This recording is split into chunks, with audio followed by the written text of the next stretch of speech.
بسم اللہ الرحمن الرحیم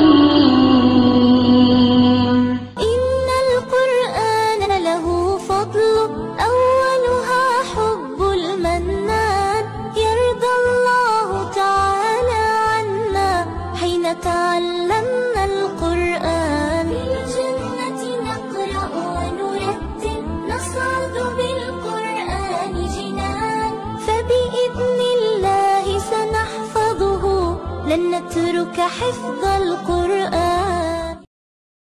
السلام علیکم ورحمۃ اللہ وبرکاتہ. امید ہے آپ سب ایمان کی بہترین حالت میں ہوں گے. آج ہم پڑھیں گے جماعت ہفتم سے اردو کا سبق نمبر 13 کیے جاؤ کوشش میرے دوستوں. یہ ایک نظم ہے جو مولانا اسماعیل میرٹھی نے لکھی ہے. نظم سے مراد ایسا صنف سخن ہے جس میں کسی ایک خیال کو مسلسل بیان کیا جائے. بچوں، لگاتار کام کرنے سے کامیابی ملتی ہے، جبکہ کام کیے بغیر سو جانے سے خرگوش کی طرح شرمندگی اٹھانی پڑتی ہے. آپ نے یہ شعر تو سنا ہی ہوگا، کہیں گردے راہ میں بھی نہ ملا سراغ ان کا، کہیں گردے راہ میں بھی نہ ملا سراغ ان کا، جنہیں منزلوں سے پہلے سر راہ نیند آئی. بچوں، مسلسل محنت ہی کامیابی کی ضمانت ہے. جو کوئی محنت سے کام نہیں لیتا وہ دوسروں سے پیچھے رہ جاتا ہے. اس لیے مقصد کے حصول تک کوشش جاری رکھنی چاہیے. ایک نہ ایک دن کامیابی مل ہی جاتی ہے. اب ہم سبق کو مزید پڑھتے ہوئے یہ سمجھتے ہیں اور جانتے ہیں کہ کیسے محنت سے کامیابی مل سکتی ہے. سب سے پہلے ہم کچھ خاص الفاظ پڑھیں گے. لٹیا ڈبو دینا، متصل، اضطراب، قلب، رمق، سبقت. اب ہم بند نمبر 1 کی طرف آ جاتے ہیں. دکان بند کر کے رہا بیٹھ جو، تو دی اس نے بالکل ہی لٹیا ڈبو. نہ بھاگو کبھی چھوڑ کر کام کو، توقع تو ہے خیر جو ہو سو ہو، کیے جاؤ کوشش میرے دوستوں. حل لطف ہے لٹیا ڈبونا، نقصان کرنا، توقع امید. اس بند میں شاعر کہتا ہے کہ ہمیں کام سے پیچھا نہیں چھڑانا چاہیے بلکہ کام کو جاری رکھنا چاہیے، کیونکہ اگر کام جاری ہو تو یہ امید ہوتی ہے کہ ایک نہ ایک دن کام پایا تکمیل تک پہنچ جائے گا. اس لیے کوشش کرتے رہنا چاہیے. بند نمبر 2 ہے جو پتھر پہ پانی پڑے متصل، تو بے شبہ گھس جائے پتھر کی سل. رہو گے اگر تم نہیں مستقل، تو ایک دن نتیجہ بھی جائے گا مل، کیے جاؤ کوشش میرے دوستوں. شاید کہتا ہے یہ عام تجربے کی بات ہے کہ اگر پتھر کے کسی ٹکڑے پر لگاتار پانی گرتا رہے تو ایک دن ایسا بھی آئے گا کہ پتھر کا وہ ٹھوس اور پکا ٹکڑا بھی گر جائے گا. اس بات میں کوئی شک نہیں کہ اگر تم بھی اس طرح اپنے ارادے میں مضبوط، قائم اور پکے رہے تو تمہیں بھی ضرور ایک نہ ایک دن اس کا اچھا نتیجہ مل جائے گا. تمہیں اپنی محنت کا پھل ملے گا اور تم اپنے مقصد میں کامیاب ہو جاؤ گے. اس لیے میرے پیارے دوستو، مجھے یہ کہنا ہے تم لگاتار کوشش کرتے رہو. بند نمبر 3، یہ مانا مشکل بہت ہے سبق، برا ہے مگر اضطراب اور قلق. دوبارہ پڑھو پھر پڑھو ہر وقت، پڑھے جاؤ جب تک ہے باقی نمک، کیے جاؤ کوشش میرے دوستو.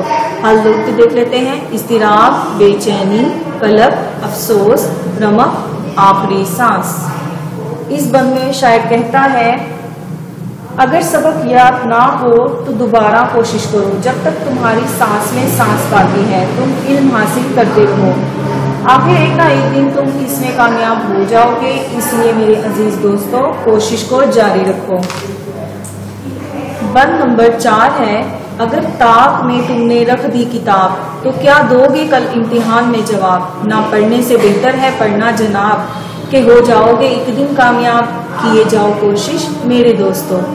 حل لطف، طاق، الماری، کامیاب ہونا، مقصد حاصل ہونا.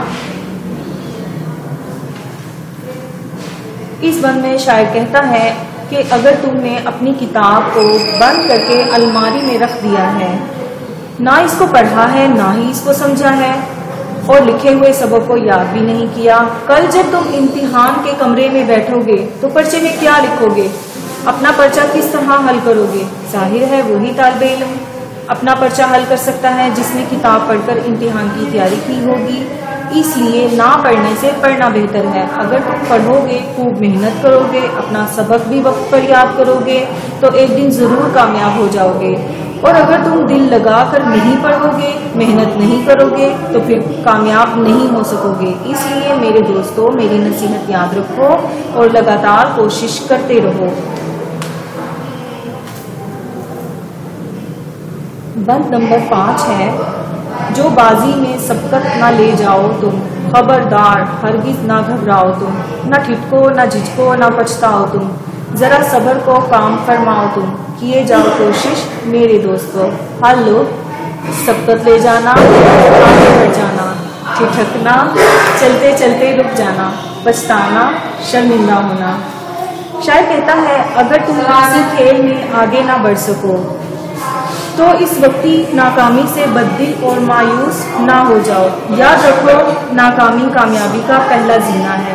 تم چلتے چلتے خوف سے رک نہ جاؤ، حیران مت ہو، نہ ہی پچھتاؤ اور ہرگز گزری ہوئی کسی بات پر افسوس کرو، بلکہ ہمت اور محنت سے کام لو۔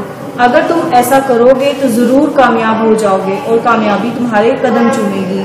تم ضرور اپنے مقصد میں کامیاب رہو گے، اس لیے میری یہ نصیحت مانو کہ لگاتار کوشش کرتے رہو۔ بچوں اب صفحہ نمبر 72 پر چند سوالات دیے گئے ہیں، آپ نے انہیں کتاب میں سے تلاش کر کر اپنی کاپی پر لکھنا ہے۔ اس نظم کی روشنی میں درج ذیل سوالات کے مختصر جواب تحریر کریں۔ سوال نمبر 1 ہے، اگر کوئی دکاندار اپنی دکان نہ کھولے تو اس سے کیا نقصان ہوگا؟ سوال 2، لگاتار اور مسلسل کام کرنے کا کیا فائدہ ہوتا ہے؟ سوال 3، امتحان کی تیاری نہ کرنے کا کیا نتیجہ نکلتا ہے؟ سوال 4، اگر کھیل میں کامیابی نہ مل سکے تو کیا کرنا چاہیے؟ سوال 5، صبر سے مصیبتیں سہنے کا کیا فائدہ ہوتا ہے؟ صفحہ 72 پر ہی نظم کے مطابق درست لفظ لگا کر مصرعے مکمل کریں۔ صفحہ 73 پر کالم الف میں کچھ شعروں کے پہلے مصرعے دیے گئے ہیں، ان کے دوسرے مصرعے کالم بے میں بے ترتیبی سے لکھے گئے ہیں۔ دی گئی مثال کے مطابق کالم الف کے ہر مصرعے کے سامنے اس کا دوسرا مصرعہ کالم جیم میں لکھیے۔